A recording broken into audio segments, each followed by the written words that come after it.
भगवान देवाधिदेव महादेव भगवान शिव की कथा कहती है।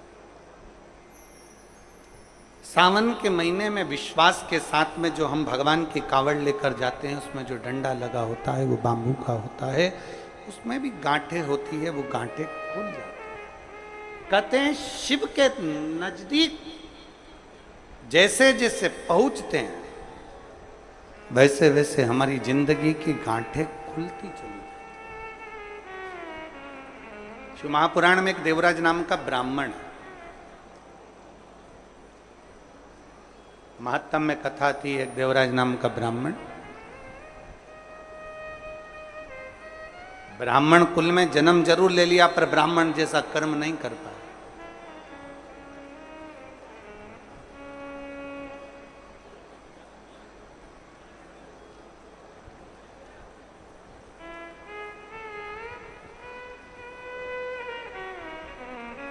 एक व्यसन, एक वासना, एक निंदा।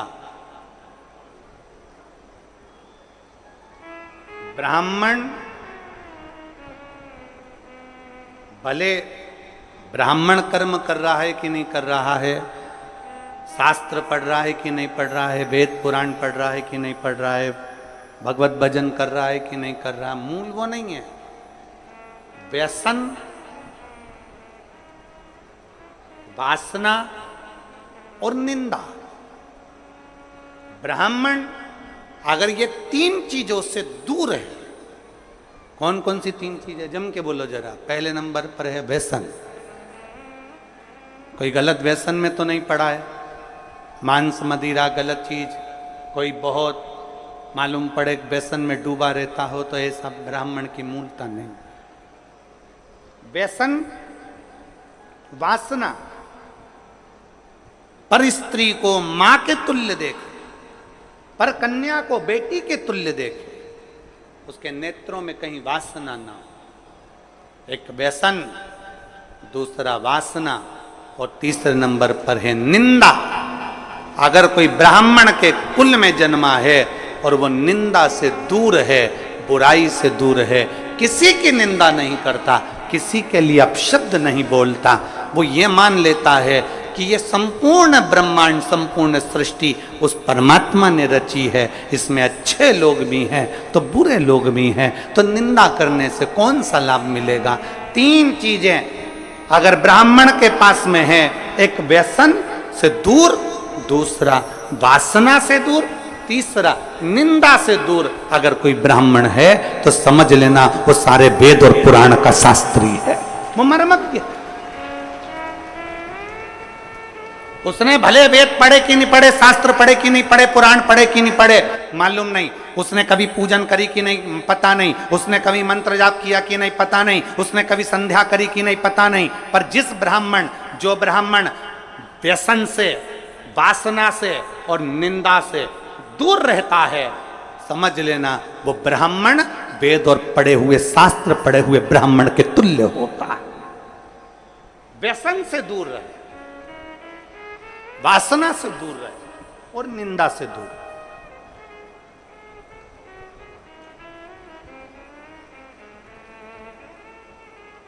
व्यसन, वासना और निंदा से जो दूरी बना लेता है, समझ लो वो श्रेष्ठ है, वो श्रेष्ठ।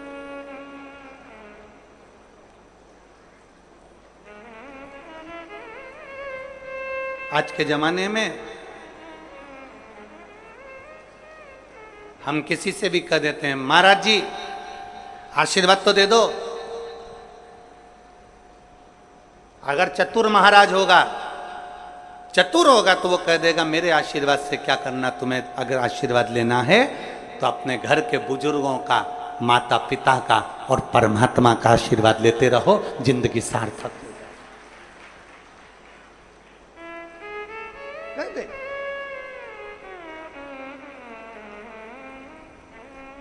व्यसन में डूबा हुआ कितना बड़ा भी विद्वान क्यों ना हो, कितना बड़ा भी वेद पाठी क्यों ना हो, कितना बड़ा भी शास्त्रों का मर्मज्ञ जानने वाला क्यों ना हो, अगर व्यसन में डूबा है तो वो श्रेष्ठ नहीं।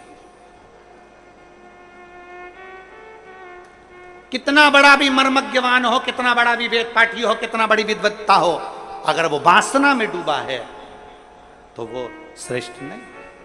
लंकाधिपति रावण के पास में इतनी विद्वत्ता थी, इतना विद्वान था, इतना ज्ञानी था, इतना ज्ञानी था, इतनी विद्वत्ता लंकाधिपति रावण के पास में थी कि सारे मंत्र, सारी साधना, सारे तप, सब कुछ लंकाधिपति रावण जानता था।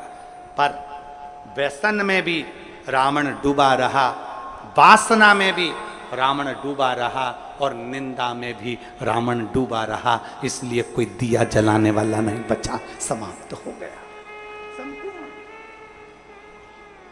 आप भले वेद ना पढ़िए, आप भले शास्त्र ना पढ़िए, आप बड़े मर्मज्ञ मत बनिए, आप बड़े विद्वान मत बनिए, पर ब्राह्मण के 3 लक्षण अगर आपके अंतर्गत हैं, आप व्यसन से दूर हो, आप वासना से दूर हो, आप निंदा से दूर हो, किसी की निंदा आपके मुख पर नहीं आती, किसी की बुराई आपके मुख पर नहीं आती, समझ लेना कि कहीं ना कहीं आप शंकर का एक रूप धरकर पृथ्वी पर आए हो, कहीं ना कहीं राम का एक रूप रखकर आप मृत्यु लोक में आए हो, कहीं मेरे कृष्ण ने आप पर कृपा करी तो कहीं अपने अंश को भूमि पर भेज दिया। अगर इन 3 चीजों से आप दूर हो,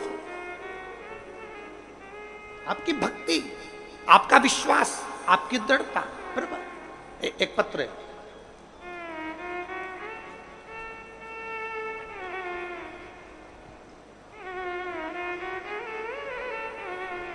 योगिता साहू,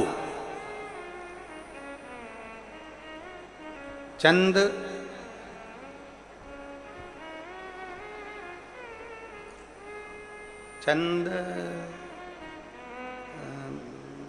खुरी लिखा है कि बुरी लिखा है वो पता नहीं है, हम चैनल पे दिखा देते हैं, तुम खुद पढ़ लेना और तुम समझ जाना कि यही लिखा है, ठीक है। कैमरे वाले भैया जरा आओ तो जरा इनको बताओ क्या लिखा हुआ है। मैं योगिता साहू, चंद, अब तुम पढ़ लेना फिर दुर्ग, ठीक है। खुरी खुरी, हाँ चंद खुरी, हाँ ठीक है, समझ गए। हर हर महादेव। मैं योगिता साहू, चंद खुरी, दुर्ग से। कहीं बैठी हो तो हाथ हिला सकती हैं। योगिता साहू कहीं बैठी हैं चंदखुरी से तो हाथ हिला सकती हैं। मैं बाबा का क्या वर्णन करूं गुरुदेव। कहीं बैठी हो और अगर बच्चे को लाई हो, इधर बैठी हैं क्या, बच्चे को लाई हो तो लेकर आ सकती हैं, ले आओ। मैं भोले बाबा का क्या वर्णन करूं गुरुदेव।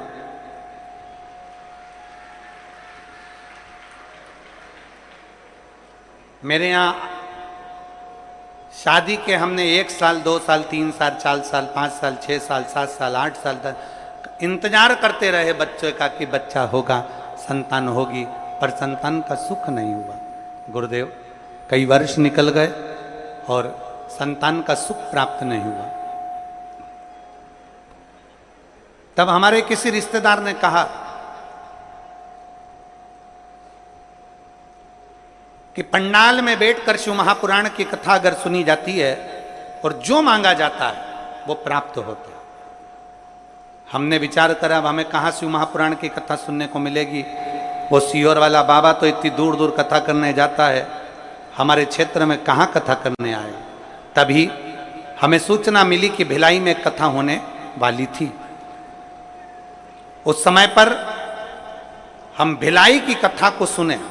लॉकडाउन का समय हमने भिलाई की कथा को सुना। पंडाल में बैठकर बाबा से विनती करी और बाबा ने ऐसी कृपा करी गुरुदेव कि बाबा की कृपा से 8 साल के बाद मेरे घर में बाबा ने संतान का सुख दिया है। मैं बाबा को यहाँ प्रणाम करने के लिए 8 वर्ष के बाद मुझे मेरे बाबा ने संतान दी। गुरुदेव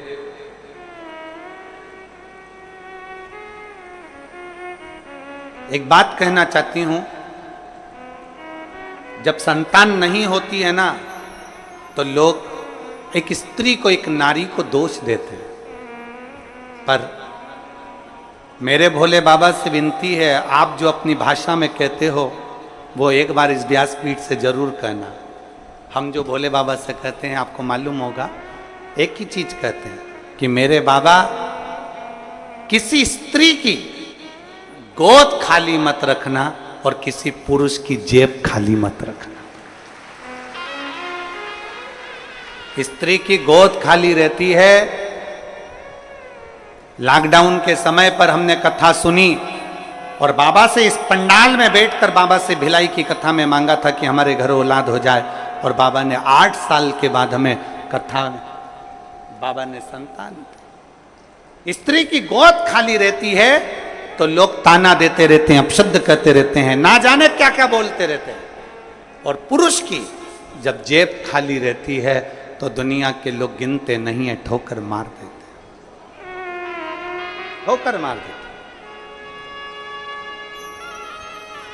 दोनों चीजों में ताने मिलते हैं साहब, दोनों चीजों में। एक पत्र और है, दीप्ति साहू,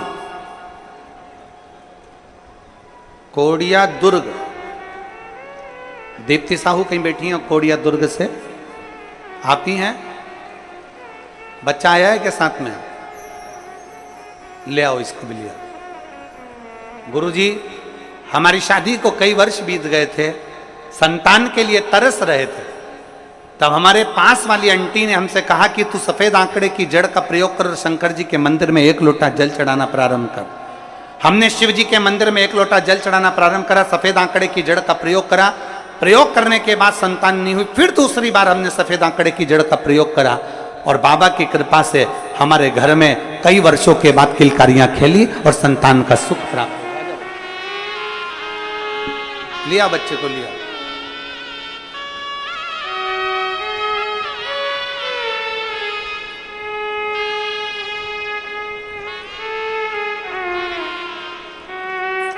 प्रणाम करो, प्रणाम करो। शंभू, शंभू,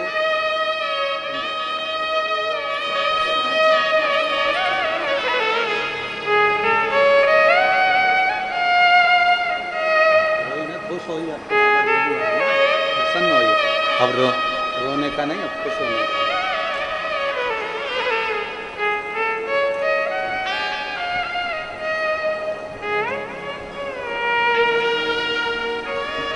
और खाली ना जाता कोई दर से तुम्हारे, खाली ना जाता कोई दर से तुम्हारे, मैं भी खड़ी हूँ नन्ही बाहें पसारे, अपने हृदय से लगा लो, लगा लो, गिरा जा रहा हूँ, उठा लो, उठा लो।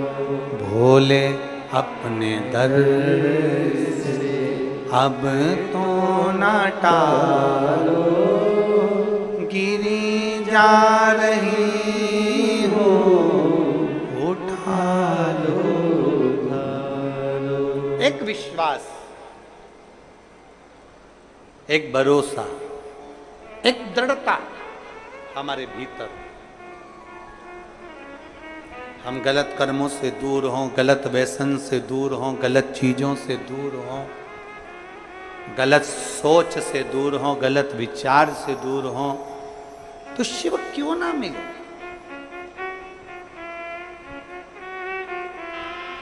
फिर शंकर क्यों ना मिले? मिलता।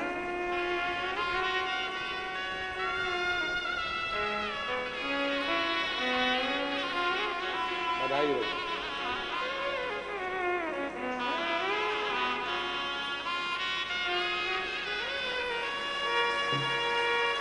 शंभू,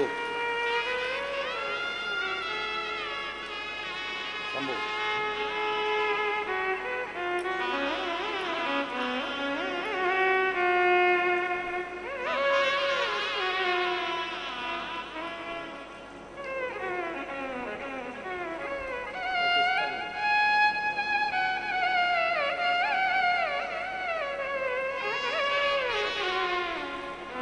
एक विश्वास के साथ में हम शिव को भजें। सावन के महीने में हमें केवल इतना ही करना है कि अपने अंदर शंकर जी के प्रति विश्वास जागृत करना, शिव के प्रति एक भरोसा जागृत करना। फिर आपको कुछ नहीं करना है। हमने पहले भी कहा, शंकर भगवान को एक लोटा जल चढ़ाने वाला कहीं पर भी चले जाए, वो मेरे शंकर की दृष्टि से दूर नहीं रहता, शिव की दृष्टि उस पर पड़ी ही रहती है। देवराज नाम का ब्राह्मण कर्म से वंचित था, और ये तीन चीजें, व्यसन, वासना और निंदा, उसमें तीनों थी।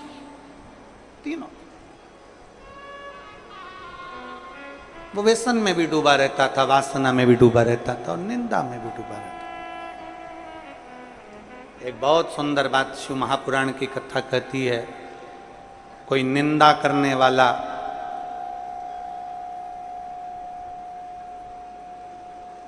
कितने भी वेद और पुराण और शास्त्रों का वाचन कर ले, उसके मुख से सुनी हुई पुराण कथा भी हमारे जीवन का कल्याण नहीं कर पाती। व्यसन और वासना में डूबे हुए व्यक्ति के मुख से कितना भी प्रवचन सुन लो, वो हमारा कल्याण नहीं कर सकता, वो हमारा कल्याण नहीं कर सकता। आज के जमाने में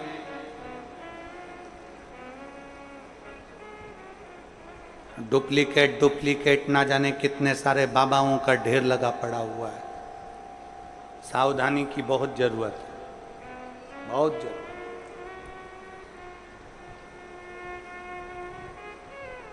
फिर निवेदन है, पानी पियो छान और गुरु करो जान। नहीं तो आज के जमाने में गुरु फिरे बाजार में, हमसे दीक्षा लो, नरक पड़ो चाहे स्वर्ग जाओ, माल हम ही को देव। आज का जमाना ऐसा हो गया है। आज के जमाने में तुम्हारे को कोई नहीं कहेगा कि तुम्हारा उद्धार हो रहा है कि नहीं हो रहा, कल्याण हो रहा है कि नहीं हो रहा, अविरल भक्ति प्राप्त हो रही कि नहीं हो रही, भजन मिल रहा है कि नहीं मिल रहा, स्मरण मिल रहा है कि नहीं मिल रहा, मंत्र जाप, नाम जाप, कीर्तन, शिव नाम, भगवान की भक्ति में डूब रहे कि नहीं डूब रहे, उन्हें कोई मतलब। आप अपनी भक्ति में डूबने का प्रयास करो। अभी गुरु पूर्णिमा महोत्सव में गुरु महादेव शिव महापुराण की कथा में कहा था, इंसान को गुरु बनाने से पहले अपने अंदर एक विश्वास प्रकट कर कर शंकर भगवान के शिवलिंग को छूते हुए ईश्वर को अपना गुरु बनाने का प्रयास करो, क्योंकि इंसान कब गड़बड़ कर जाए पता नहीं, पर ईश्वर कभी गड़बड़ी नहीं करता। वो जो रचता है वो श्रेष्ठ ही रचता है। ईश्वर को बनाओ। माया सबको भरमाती है, माया किसको नहीं पकड़ती। एक चेला और एक गुरुजी जा रहे थे, नदी में बहाव था। चेले ने गुरुजी से कहा, गुरुजी एक कम्मल बह रहा है। कम्मल जिसको लोग रात्रि को सोते हैं उड़कर, कम्मल बह रहा है पानी में। गुरुजी ने कहा कहाँ है? वो देखो वो पानी में बह रहा है। गुरुजी ने कहा कम्मल तो अच्छा। चेला कहने लगा, गुरुजी जाऊं कम्मल लेने? गुरुजी ने कहा मत जा बेटा, कम्मल लेने के लिए क्या करना, अपने पास कम्मल की ढेरी लगी हुई है, क्या करेगा कम्मल लाके? नहीं गुरुजी, कम्मल लेने तो जाऊंगा। गुरु का कहना चेले ने नहीं माना, नदी में कूद गया, कम्मल लेने के लिए गया। जैसे कम्मल लेने के लिए वो गया, कम्मल लेकर आने लगा, कम्मल पकड़ लिया। उसको नहीं मालूम था कि ये कम्मल नहीं है, ये तो कोई भालू पानी में बह रहा था। तो भालू ने उस शिष्य को पकड़ लिया, अब वो छोड़ नहीं रहा। गुरुजी घाट पे से चिल्ला रहे, बेटा कम्मल छोड़ दे। शिष्य चिल्ला कर कह रहा है, गुरुजी मैंने तो कम्मल को छोड़ दिया, पर कम्मल मुझे नहीं छोड़ रहा है। तो भालू ने पकड़ लिया, मैंने कम्मल को छोड़ दिया पर कम्मल मुझे नहीं छोड़ रहा है। बस यही संसार है। इस संसार में माया जब पकड़ती है तो किसी को नहीं छोड़ती है, चाहे वो कोई भी हो। इसलिए शिव पुराण कहती है, पार्वती जी ने शिव जी को गुरु बनाया था, गणेश जी ने शिव जी को गुरु बनाया था, नंदी ने शिव जी को गुरु बनाया था, लक्ष्मी जी ने शिव जी को गुरु बनाया था, नारायण ने शिव जी को गुरु बनाया था। सारे देवताओं का क्रम उठाकर देख लिए, सबने महादेव को गुरु बनाया, तो हम भी हमारे देवादिदेव महादेव का मात्र स्पर्श कर कर उसको गुरु बना सकते। शिव को स्पर्श करो, शिव का स्मरण करो।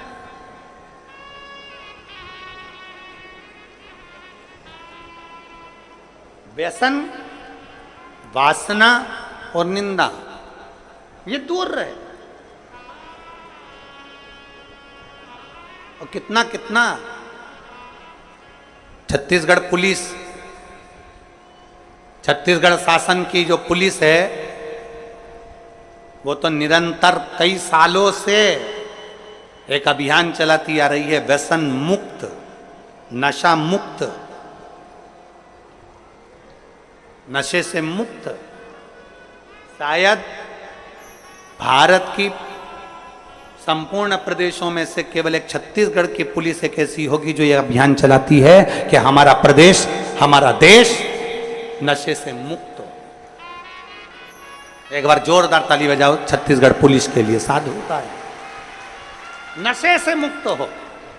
और शिव महापुराण भी यही कह रही है। आज के दुनिया के लोग कह देते हैं शंकर भगवान तो भांग का नशा करते हैं, शंकर भगवान गांजे का नशा करते हैं, शंकर भगवान चिलम पीते हैं, भगवान शंकर ऐसा करते हैं। दुनिया के लोगों की दृष्टि गड़बड़ हो गई है, दुनिया के लोगों की सोच गड़बड़ हो गई है। शंकर भगवान को दुनिया के लोग केवल बदनाम करने में लगे हुए हैं, इसलिए उनके जो फोटो बना दिए वो गांजा पीते हुए बना दिया, उनके फोटो बना दिए चिलम पीते हुए बना दिया, उनका फोटो बना दिया लोटे में भांग पीता हुआ बना दिया। अरे मेरे देव अधिदेव महादेव ना कभी गांजा पीते हैं ना कभी भांग पीते हैं। मेरे महादेव तो नशे से मुक्त रहने की सलाह देते हैं कि नशे से मुक्त रहिए, नशे से मुक्त। ये तो दुनिया की दृष्टि गलत है ना, जिसकी गलत दृष्टि होती है ना उसी को गलत दिखता है। रोड पे गाय ज्यादा हो जाती है तो दुनिया के लोग कहते कितनी आवारा गाय घूम रही है। अरे आवारा तेरी आंख हो गई जो तुझे गौ माता भी आवारा नजर आ रही है। आवारा तेरे नेत्र हो गए इसलिए तुझे गौ माता आवारा नजर आ रही है। याद रखना, हमारी दृष्टि जैसी होती है सामने की सृष्टि वैसी नजर आती है। नीला चश्मा लगाओगे तो नीला दिखेगा, काला लगाओगे तो काला दिखेगा, पीला चश्मा लगाओगे तो पीला दिखेगा, गुलाबी लगाओगे तो गुलाबी दिखेगा। जैसा चश्मा आंखों में चढ़ा रहेगा वैसा दिखेगा। हम जैसे हैं वैसे हमको सब नजर आते हैं। गौ माता कभी आवारा नहीं होती, हमारी दृष्टि आवारा हो गई। दूध निकाला छोड़ दिया, रोडों पर फिर रही है, कचरा खा रही है, पॉलीथीन खा रही है और उसकी दशा बिगड़ रही है। कहीं से तो गुजारा करेगी, कहीं से तो पेट भरेगी गौ माता। वो आवारा नहीं है, आवारा हमारी दृष्टि है।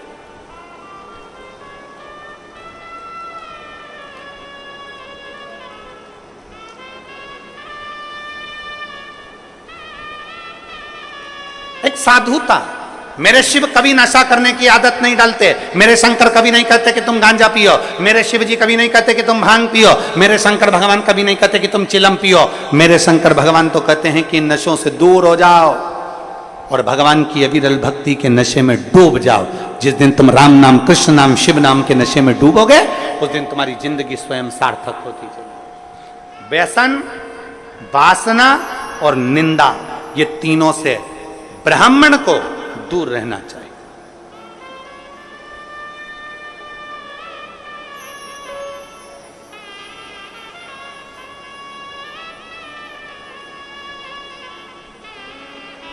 कई लोग कहते हैं ब्राह्मण की पहचान होती है यज्ञोपवीत से, कई लोग कहते हैं ब्राह्मण की पहचान होती है तिलक से, कई लोग कहते हैं ब्राह्मण की पहचान होती है शिखा से। पर शिव महापुराण की कथा कहती है ये तीन से ब्राह्मण की पहचान तो होती है, पर तीन चीजें ब्राह्मण को परमात्मा से मिला देती है। एक व्यसन से मुक्ति, एक वासना से मुक्ति और एक निंदा से मुक्ति। ये तीन चीजें परमात्मा से मिला।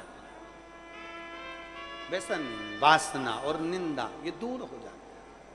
पर देवराज नाम का ब्राह्मण व्यसन से दूरी नहीं बना सका, देवराज नाम का ब्राह्मण वासना से दूरी नहीं बना सका।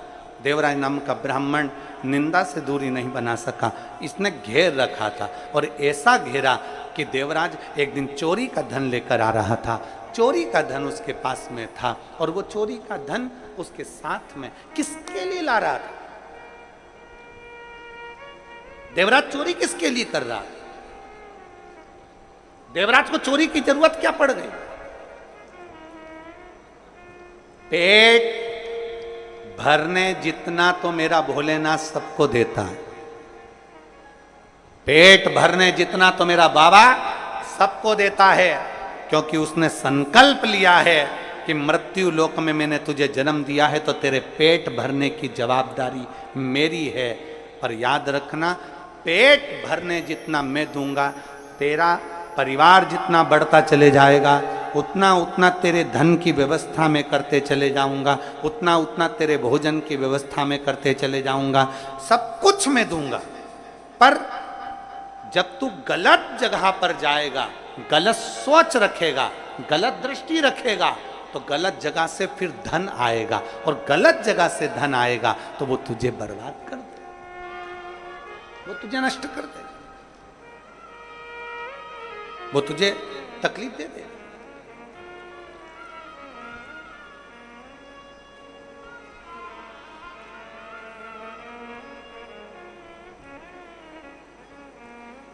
व्यक्ति नौकरी करता है, व्यक्ति धंधा करता है, उससे उसके घर का गुजारा आराम से चलता है। पर जब वो सोचने लगता है कि पड़ोसी के घर में एक गाड़ी आई है, बहुत जोरदार आई है, गाड़ी मुझे भी चाहिए, तब फिर वो एक का दो करना प्रारंभ कर देता है। पड़ोसी ने बड़ा बंगला बना लिया, महल बना लिया, मेरे परिवार वालों ने, मेरे रिश्तेदारों ने बड़ा महल, बड़ा बंगला बना लिया, अब उसको भी ज्यादा चाहिए, तो उसने फिर एक का दो करना प्रारंभ कर दिया। मतलब जब तक उसका पेट भरा रहा था, परमात्मा उसको उस लायक दे रहा था, धन ज्यादा चाहिए था तो गलत काम करना उसने प्रारंभ कर दिया। देवराज अपनी पत्नी, अपने बच्चों के साथ रहता था, भोलेनाथ उसका गुजारा करता था। जब तक अकेला था, तनख्वाह भी कम थी, काम भी कम था, पत्नी आ गई, थोड़ा काम धंधा बढ़ गया, थोड़ा बिजनेस बढ़ गया, बच्चे हो गए तो और काम धंधा बाबा ने बढ़ा दिया, संतान का सुख आया, थोड़ा और बढ़ गया और। पर देवराज जब तक तो ठीक रहा। अब देवराज एक दिन कहीं से निकल रहा था और एक सुंदर सी वेश्या ने उस देवराज को देख लिया और देवराज उस वेश्या को देखकर एक टकटकी निगाह में स्तब्ध हो गया। वेश्या को देखकर देवराज की स्थिरता बन गई, देख रहा। वेश्या ने देवराज को देखा, देवराज ने वेश्या को देखा, दोनों ने आपस में रहे, पत्नी पर ध्यान नहीं गया, बच्चों पर ध्यान नहीं गया। एक दिन वेश्या के मुख से निकल गया, जो रानी है और रानी के गले में जो रानी हार है वो मुझे चाहिए। अभी तक बहुत अंतर है महाराज, धर्म पत्नी में और दूसरी नारी में यही अंतर आता है। धर्म पत्नी अपने पति का चेहरा पहचान लेती है कि आज इनको कहीं ना कहीं घाटा लग गया है, इनके पास में इतना नहीं है, मेरे मोबाइल में मैं बैलेंस डलाने का नहीं बोल सकती। 50 रुपए का बैलेंस डलाने के लिए भी पत्नी अपने पति से नहीं कहती है, उसका चेहरा देख लेती है तो। और दूसरी नारी का संग जो पुरुष करता है, वो दूसरी नारी तुम्हारे चेहरे से मतलब नहीं रखती है, दूसरी नारी तुम्हारी जेब से और तुम्हारे पॉकेट से मतलब रखती है कि तुम्हारा धन कितना है। उसे मतलब नहीं तुम्हारे चेहरे से, तुमने कमाया नहीं कमाया, कहां से ला रहे हो, कैसे ला रहे हो, क्या कर रहे हो, उसे मतलब नहीं है। उसको तो धन चाहिए, उसको तो रानी हार चाहिए, उसको तो हाथ की फाटली चाहिए, उसको तो सोने की अंगूठी चाहिए, उसको तो अपने श्रृंगार की वस्तु चाहिए, उसको तो श्रृंगार का वस्त्र, श्रृंगार के आभूषण सब चाहिए। वो पराई नारी पर पुरुष से प्राप्त करना चाहती। वेश्या को देवराज से मतलब नहीं था, वेश्या को मतलब था उसके धन से। रानी जो गले में हार पहनती है, रानी हार, वो मुझे चाहिए। रानी जो गले में हार पहनती है वो मुझे दीजिए। देवराज ने कहा,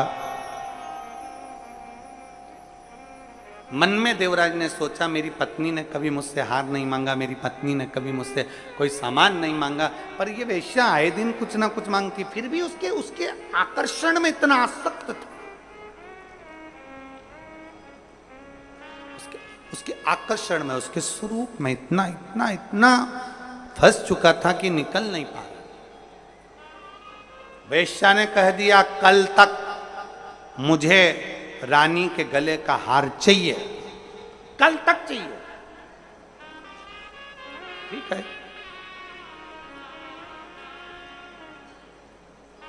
गया, रानी के गले का हार चुराकर चोरी का सामान लेकर भाग रहा था। पीछे दूत लग गए, शरीर में कष्ट हो गया, बहुत तपन होने लगी, बुखार सा आ गया, आगे बढ़ नहीं पा रहा था, ठंड बहुत लग रही थी, करूं क्या? तभी उसने विचार करा, कहीं जाके छुप जाता हूं। उसको मालूम नहीं था शिव जी के एक शिवालय में, शंकर का मंदिर नहीं होता, शंकर का शिवालय होता। मंदिर में भगवान स्थिर होकर बैठते हैं। राम जी का मंदिर, भगवान कृष्ण का मंदिर, भगवान दत्त का मंदिर, देवी जी का मंदिर, देवता जी का मंदिर, इसका मंदिर, उसका मंदिर हो सकता है, पर शंकर का मंदिर नहीं होता। शंकर का जो मंदिर होता है उसको शिवालय कहते हैं। शिवालय का मतलब होता है कि जब हम एक लोटा जल चढ़ाने के लिए शंकर के मंदिर में जाते हैं तो शिव हम में लय हो जाता है और हम शिव में लय हो जाते हैं, वो शिवालय कहलाता है। शंकर हमारे भीतर, हम शंकर के भीतर। मंदिर में भगवान स्थिर होता है, शिवालय में भगवान स्थिर नहीं होता। शंकर के मंदिर में नंदी बाहर होता है। प्रतिदिन शाम का समय प्रदोष काल में शंकर भगवान पार्वती को लेकर नंदी पर बैठकर रोज अपने भक्तों के घर घूमने के लिए जाते हैं, उनको आशीर्वाद देने के लिए जाते हैं। वो शिवालय, शिव मंदिर नहीं।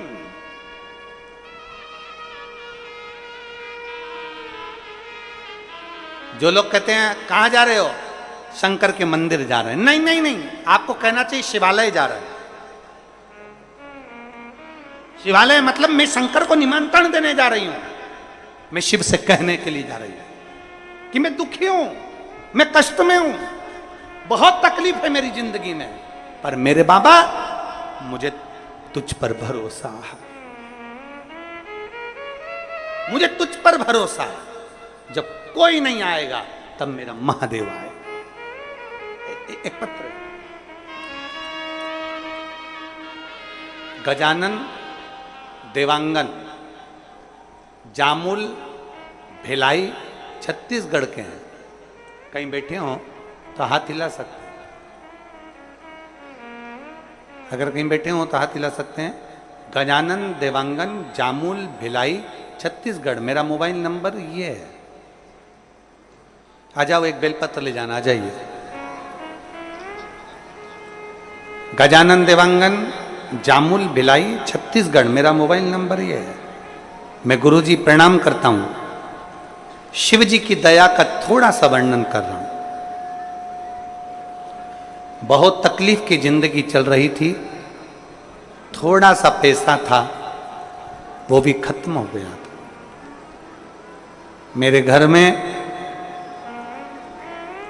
30 त्योहार का समय था, मेरी दीदी लोग आए थे, हमारे घर में खाने के लिए भी कुछ नहीं था।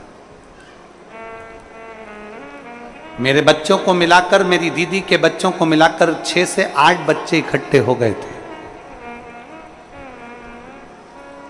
तभी मेरे पास कुछ भी नहीं था, तो मैंने कुछ बिस्कुट के पैकेट अलमारी में रख दिए थे कि मेरी जीजी के बच्चों को दे दूंगी। इतना भी हमारे पास में नहीं था कि हम किसी को सही से भोजन करा सके। बिस्कुट के पैकेट निकाले, दीदी के बच्चों को दे दिए। मेरा बच्चा मेरे पास में दौड़ कर आकर बोला, माँ हमको भी बिस्कुट चाहिए, पर बिस्कुट इतना था नहीं, कैसे देते? अब कोई मेहमान आता है ना गुरुजी, तो उसका तो आदर करना पड़ता है, भले अपन भूखे रह जाओ, अपने तन पर भले वस्त्र ना हो, पर कोई आए ना तो उसको वस्त्र भी देना पड़ता है, उसको भोजन भी कराना पड़ता है। चावल सांबर तो हम खिला दिए, बिस्कुट का पैकेट था वो हमने जीजी के बच्चों को भी दे दिया। हमारे बच्चे हमारे पास रोते हुए आकर कहते, माँ हमको भी बिस्कुट दे। हमारे पास खरीदने के लिए पैसा नहीं था, पैसा नहीं खरीदने के। मेरी दीदी ने मेरा मुख देखा और देखते से बिस्कुट का पूड़ा अपने बच्चे से लेकर मेरे बच्चे को दे दिया। और जाते जाते मेरी दीदी ने रसोई घर में से एक लोटा उठाकर भरकर पानी का मुझसे कहा, बस अब तू शंकर के मंदिर जाना और एक लोटा जल चढ़ाती रहना, 4 महीने बाद मैं आऊंगी, फिर मुझे बताना कि वो तू लोटा भर के जल शिव जी को चढ़ाती है तो तेरी अलमारी बिस्कुट से भराई कि नहीं भराई, तेरी अलमारी बाबा ने भरी कि नहीं, तो मुझे बताना, तो मुझसे कहना भरी कि नहीं भरी। मैं बाबा को धन्यवाद देने के लिए आई हूं गुरुदेव, जिस दिन से मैंने देव अधिदेव महादेव को एक लोटा जल चढ़ाना प्रारंभ करा है, मेरे बाबा ने, मेरी औकात नहीं थी, मेरे को 2 प्लाट खरीदवा दिए। मेरे बाबा ने मेरा स्वयं का इतना काम कर दिया कि आज मुझे बाबा ने लखपति बनाकर छोड़ा है। ये शिव के एक लोटे जल का प्रमाण है। जिसके घर में बच्चों को बिस्कुट देने का भी बिस्कुट का पुड़ा ना हो,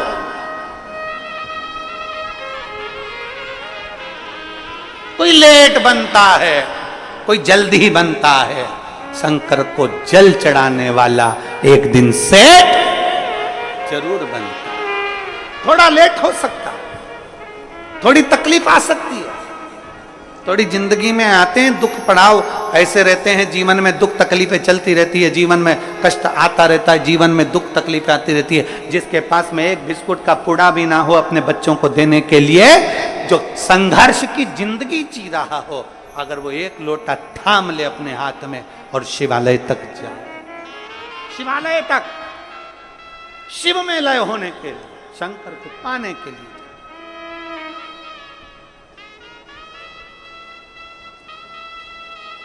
शिव को अपना महाराज। एक लाइन बहुत अच्छी लगी है, नीचे वाली लाइन बहुत अच्छी है। शिव के सिवा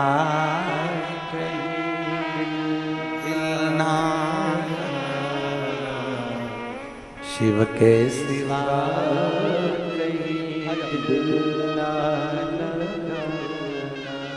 वरना पड़ेगा तुझे आंसू बहाना, वरना पड़ेगा तुझे आंसू बहाना। शिव के सिवा कहीं दिल ना लगाना, शिव के सिवा कहीं दिल ना शिव के मंदिर अगर शिवालय तक पहुंच गए हो तो वो शिव की कृपा से,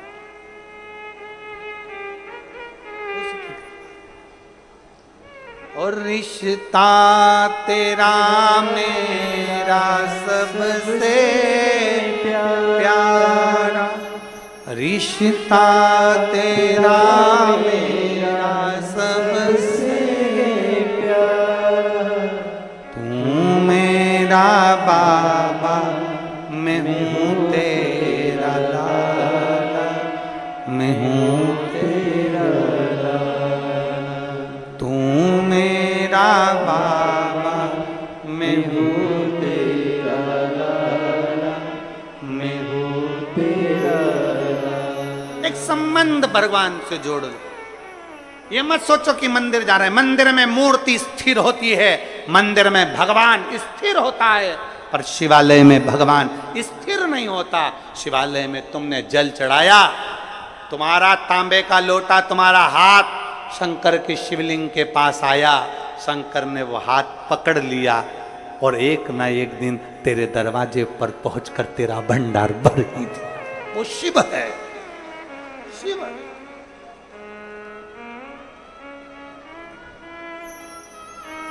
उसको पहचान जो जान जाए, जो जान।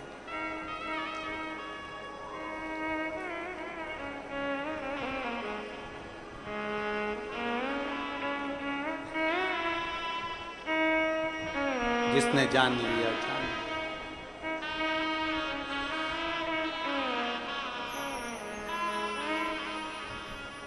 नमामि शमीशा निर्वाण रूपम विभुं व्यापकं ब्रह्मवेदस्वरूपम। भगवान शिव को जो पहचान गया वो पहचान, जो जान गया वो जान गया। जिसने देख लिया, शिव को जो जाना है उसने सब कुछ पा लिया। देवराज चोरी का धन लेकर शंकर के मंदिर में पहुंच गया, चोरी का। और चोरी का धन लेकर देवराज जैसे शंकर के मंदिर में गए, बहुत तपन हो रही थी, बहुत कष्ट हो रहा था, बहुत बहुत तपन।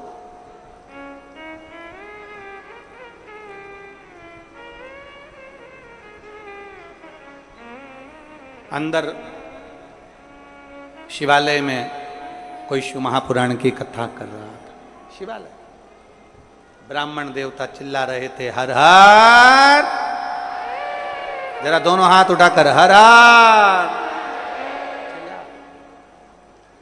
कोई शिव भक्त जिसके दिल में शिव बैठ जाए, बहुत बड़ी बात।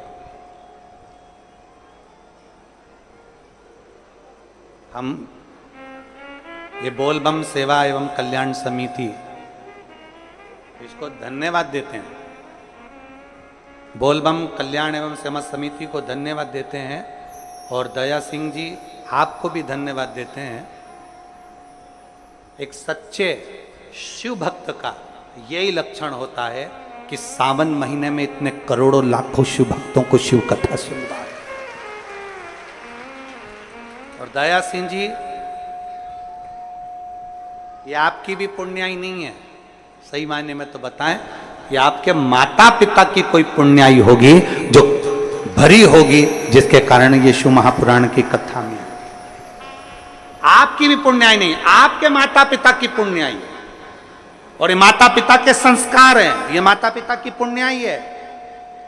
वो कहते हैं छोटी सी गुल्लक में पैसा डाले जाओ, गुल्लक भरा जाए, फोड़ा जाता है तो गिफ्ट आता है।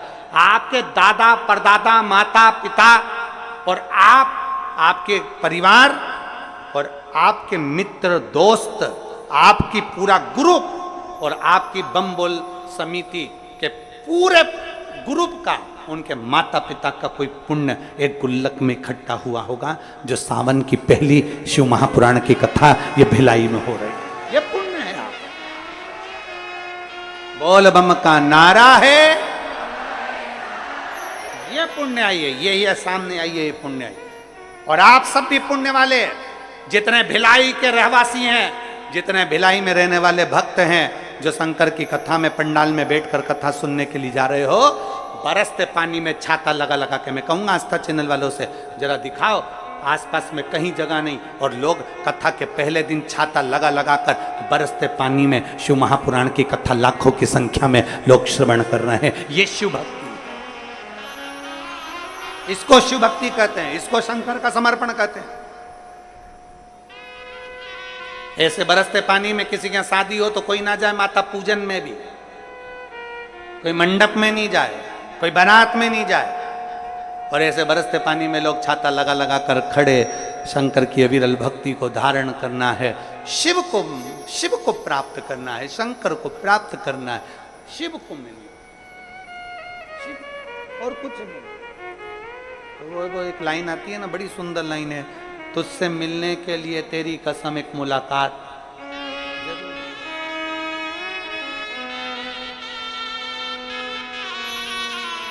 और मेरे भोले तेरा सहारा है, मेरे भोले तेरा सहारा है,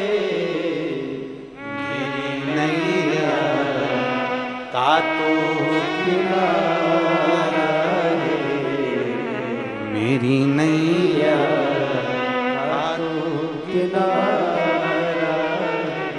मेरे बाबा तुझे पुकारा है, मेरे बाबा तुझे पुकारा है, मेरी नैया का तू किनारा है, मेरी नैया का तू किनारा। शिव को पाने के लिए जाना पुण्याई है आपकी। ये जितने लोग कथा सुन रहे हैं इनकी पुण्याई है, कथा करवा रहे हैं उनकी पुण्याई है, टीवी के सामने बैठकर आस्था चैनल पर कथा सुन रहे हैं आपकी पुण्याई है, मोबाइल को चालू कर कर दुकान पर बैठकर कथा सुन रहे हैं आपकी पुण्याई, ये आपकी पुण्याई है।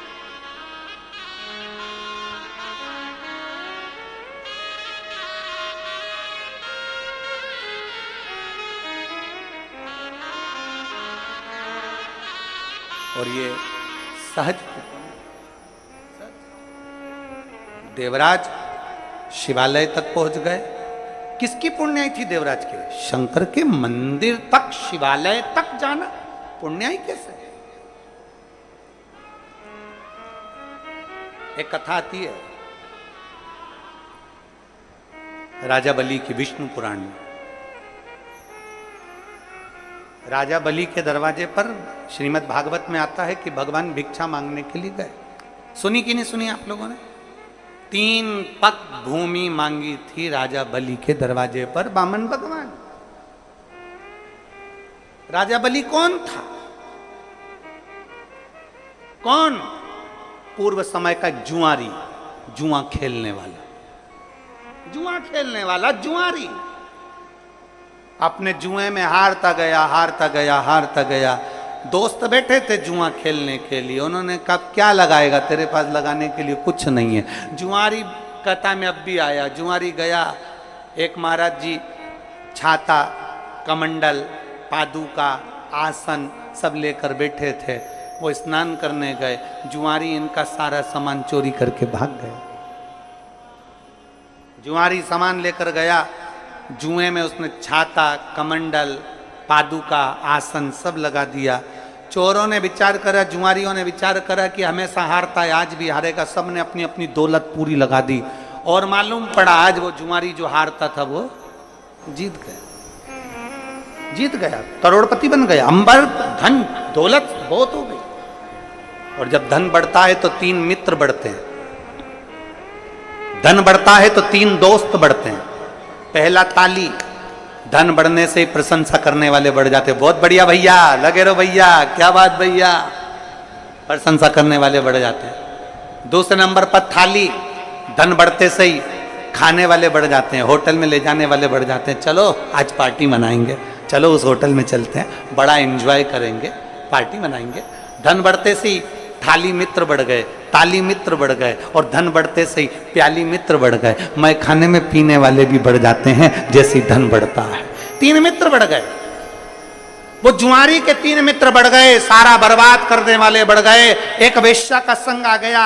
वेश्या ने कहा सुनो, मेरे बालों में लगाने के लिए गजरा लेकर आना कल आओ, और खाने का पान लेकर आना। जुआरी नशे में धुत होकर गजरा और पान लेकर चला, ठोकर खाकर जमीन पर गिर गया तो गजरा और पान भी जमीन पर गिर गया। उसको होश आया, मुझे वेश्या के यहाँ जाना था। गजरा तो मिट्टी में हो गया, पान मिट्टी में हो गया। सामने शिवालय था, एक ओटले पर शंकर जी बैठे हुए थे, शिवलिंग रखा हुआ था। इसको गुस्सा आ गया, ये शंकर भगवान ने नजर लगा दी मेरे पान पर और गजरे पर, इसकी नीहत लग गई। इसने गजरा और पान उठाया, मिट्टी का धूल में सना हुआ शंकर के मंदिर में ले जाकर फेंक दिया।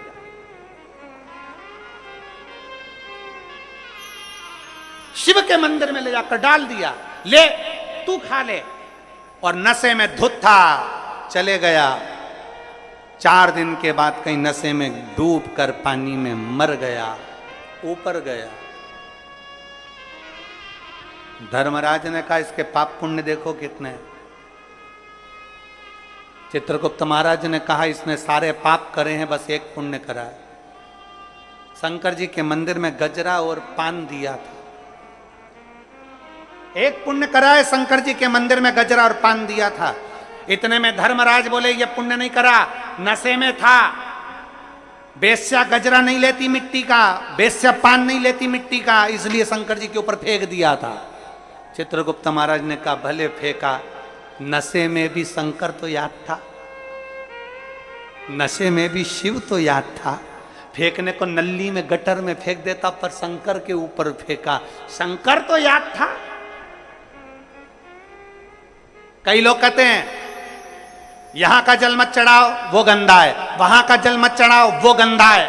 शिव महापुराण की कथा कहती है शंकर के करीब में जाने पर धतूरा भी कीमत वाला बन जाता है। शंकर के करीब में जाने पर तो राख शमशान की भी, भस्म भी करोड़ों में बिक जाती है। शंकर के करीब में जाने पर तो एक मिट्टी भी सोना बन जाती है, तो शंकर के करीब में जाने से जल भी गंगा जल बन जाता है।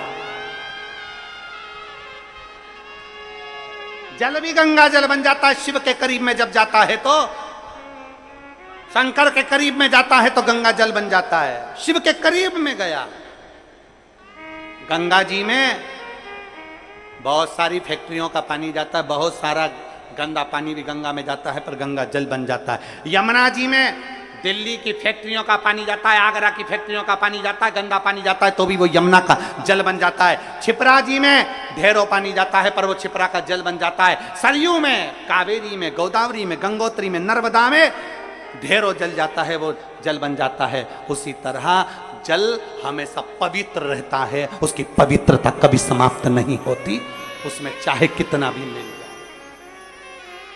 जल जल होता है। बोल बम का नारा है, बाबा एक सब। बुद्धि में कीचड़ भर गया तुम्हारे, बुद्धि में भरा।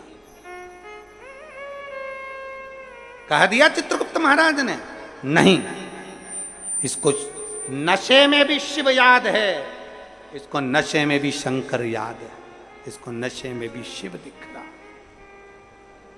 नशे में शिव। एक बहन ने पत्र लिखा है, उस पत्र में बहन ने लिखा हमारे पास में गंगा जल नहीं है, हमारे पास में पवित्र नदी नहीं है, हमारे पास में कोई बड़ा कुंड बावड़ी नहीं है, हम जल कहाँ का चढ़ाएं अपने देवालय शिवालय में। मेरी उस बेटी से निवेदन है, तुम्हें कहीं जाने की जरूरत नहीं है, तुम्हारे गांव में, तुम्हारे नगर में, तुम्हारे शहर में जो नदी हो, जो बावड़ी हो, जो तालाब हो, जो कुंड हो, उसी का जल ले जाकर चढ़ा देना, मेरा महादेव गंगा जल के बराबर स्वीकार करेगा। मेरा शंभू उसको गंगा जल के बराबर स्वीकार करेगा। तुम्हारे पास में जो हो, तुम्हारे नजदीक में जो हो, तुम्हारे करीब में जो हो, उसका जल लेकर जाओ। तुम्हारे पास में जो, तुम्हारे करीब में जो है, उसका जल। देवराज, शिव के मंदिर कोई पुण्याई थी,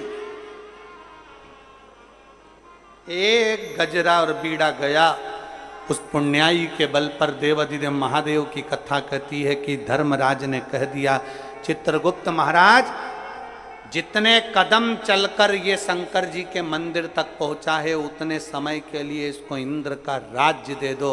और इंद्र का राज्य उस जुआरी को मिल गया था जिसने सब दान कर दिया था। तब भगवान विष्णु ने कह दिया था, रे जुआरी, तूने इतना दान करा, मेरा मन करता है तू पृथ्वी पर राजा बलि बनेगा और मैं तेरे दरवाजे पर भिक्षा मांगने के लिए आऊंगा। भिक्षा मांगने के लिए नारायण भिक्षा मांगने के लिए पहुंचे हैं उसके दरवाजे पर। जिसने केवल गजर और बीड़ा मिट्टी में सना हुआ, बेकार बेकार मिट्टी में सना हुआ, वो दे दिया। कई लोग कहते गुरुजी हम शंकर जी पे से चढ़ी हुई बेलपत्र चढ़ाते हैं, वापिस शंकर जी को वो गंदी हो जाती होगी, वो उसमें मिट्टी लग जाती होगी, वो चढ़ी चढ़ाई है, भगवान स्वीकार नहीं करेंगे। शिव महापुराण की कथा कहती है मंदिर शंकर जी का है, शंकर पर चढ़ा हुआ फूल भी शंकर को उठाकर चढ़ा दिया, शंकर को चढ़ी हुई बेलपत्र भी शंकर को चढ़ा दी, शिव जी के चढ़े हुए पुष्प से ही श्रृंगार कर दिया, तो भी शंकर स्वीकार करते हैं। वो ये समझते हैं कि तू लेकर आया, तो भी शिव स्वीकार कर।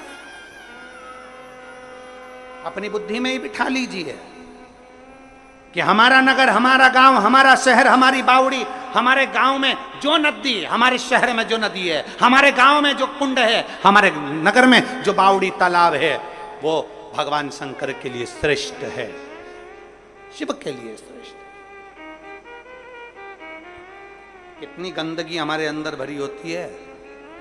तुम्हारे अंदर मलमूत्र कितना भरा हुआ है, गंदगी कितनी भरी हुई है, तो भी हमारा शंकर हमें स्वीकार करता है कि नहीं करता? बोलो तो जम के। इतना गंदगी भरी हुई है, दिन भर निंदा, दिन भर चुगली, दिन भर अपशब्द, दिन भर गाली, दिन भर आड़ा टेढ़ा, दिन भर इन नैनों से गलत देखना, इन कानों से गलत सुनना, गलत बोलना। हम दिन भर इतना गंदा कार्य करते, तो भी तो शंकर के मंदिर में जल चढ़ाने जाते हैं, तो भी हम हनुमान जी के मंदिर में 2 अगरबत्ती लगाने जाते हैं, तो भी हम राम जी के मंदिर में पूजन करने जाते हैं, तो भी हम कृष्ण के मंदिर में जाते हैं। भगवान हमारे अंदर इतनी गंदगी भरी है, स्वीकार करता है? तो जरा विचार करिए, वो शिव है। शांताकारं भुजंग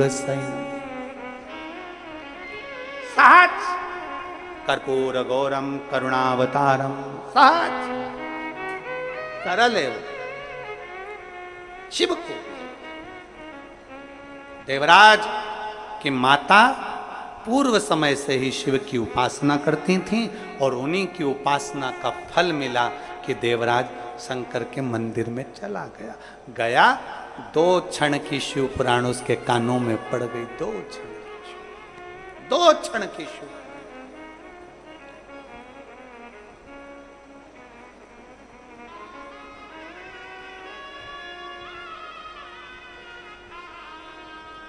छत्तीसगढ़ वालों, मेरी छत्तीसगढ़ की जीजियों और मेरे जीजाओं, मेरी बेटियों बेटाओं, मेरी माताओं, मेरे भाई, मेरे बंधु, ध्यान देना।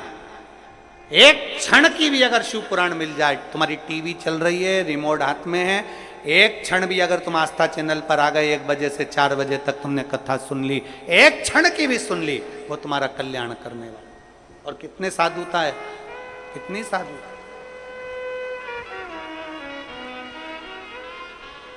यही छत्तीसगढ़ में सावन की प्रदोष भी आएगा, इसी छत्तीसगढ़ में सावन की शिवरात्रि भी आएगी, इसी छत्तीसगढ़ में भगवान देवादिदेव महादेव की पुण्यमय कथा भी चलती है। सावन की शिवरात्रि कब की है? सावन की शिवरात्रि है 2 अगस्त की। कितने तारीख की? 2 अगस्त। पूरे भारत में ही नहीं, पूरे विश्व में, देश और विदेश में लोग ऑनलाइन पूजन करते हैं। उस दिन शिव भगवान का पार्थिव शिवलिंग बनाते हैं, पार्थिव शिवलिंग का निर्माण करते हैं, पूजन करते हैं। तो 2 अगस्त को हम जहाँ रहेंगे वहाँ से लाइव शाम को 7 बजे आप और हम, पूरा देश और पूरा विश्व, शाम को 7 बजे से 8 बजे तक 1 घंटे सावन की शिवरात्रि के दिन पार्थिव शिवलिंग का पूजन कर कर भगवान से अपने मन चाहा वर प्राप्त करें। इसमें क्या क्या सामान चढ़ेगा वो आप लोग लिख लीजिए। जो नहीं लिख पाएंगे उनको बाद में आस्था चैनल के माध्यम से टीवी पर उसको प्रसारित कर दिया जाएगा। 1 लोटा जल, 21 दाने गेहूं के, 5 कमलगट्टे, 108 चावल के आखे दाने, वैसे तो सबको याद होंगे ही पहले के भी, 108 चावल के दाने, आखे मतलब सेगे, 21 काली मिर्ची, 1 चुटकी काली तिल,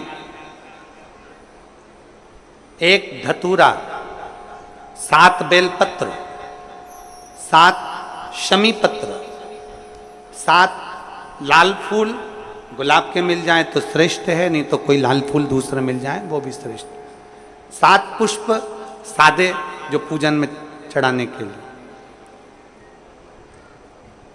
दूध, दही, शहद, घी, शक्कर, इत्र, गंगाजल, चंदन, 3 गोल सुपारी, पूजन वाली सुपारी, रोली, मोली, अभीर, मौली मतलब लच्छा नाड़ा बांधने वाला, अभीर, गुलाल, पीला चंदन, चावल पूजन के लिए, कपूर, 2 दीपक घी के, 1 जलाकर रखने के लिए, 1 आरती करने के लिए, 2 जनेऊ, 1 गणेश जी के लिए, 1 शिव जी के लिए, लौंग, इलायची, पान के पत्ते, मिट्टी का पार्थिव शिवलिंग, अपने नगर में, अपने गांव में, अपने गमले में जो मिट्टी हो उसका पहले से शिवलिंग बना के रख लेना। 7 बजे तो सीधे पूजन चालू करेंगे, 8 बजे तक आप लोग पहले से शिवलिंग बना के रख लें, पार्थिव शिवलिंग मिट्टी का। 5 फल, मिठाई, धूप बत्ती, और शिवलिंग को पहले से बनाकर रखें जिससे 7 बजे बैठते से ही पूजन चालू हो जाए। अपने अपने मोबाइल, टीवी चालू रखना है, ऑनलाइन पूजन करना है। अपने नगर में, अपने गांव में जो ब्राह्मण देवता हों, जो पंडित जी हों, जो आपके यहाँ आते रहते हों, और जो ब्राह्मण आपके परिचित में हों, उनको भी उस समय पर आप अभिषेक पूजन के लिए आमंत्रित करें। और पंडित जी उस समय पर करा रहे हैं या उससे 1 घंटे पहले करा दे, कोई दिक्कत वाली बात नहीं है। पर शिवरात्रि के दिन शिव अभिषेक होना जरूरी है, क्योंकि सावन की शिवरात्रि के दिन जो पार्थिव शिवलिंग का पूजन शाम के समय, शिवरात्रि के दिन रात्रि के समय पर जो करता है, मनवांचित फल देवाधिदेव महादेव प्रदान करते हैं निश्चित। जो ब्राह्मण आपके परिचित हों उनको बुला लें। अगर ब्राह्मण ना मिले तो टीवी के माध्यम से आप और हम सब बैठकर जो ब्राह्मण देवता होंगे वो पूजन कराएंगे, और आप और हम पूजन करेंगे, और उसका लाइव आप और हम साथ में मतलब ऑनलाइन, मतलब जैसा हम कर रहे हैं वैसा आप हमारे साथ में बैठकर एक साथ पूजन करेंगे, और एक साथ महादेव की करोड़ों लोग मिलकर आरती करेंगे और बाबा से मनवांछित फल प्राप्त करेंगे।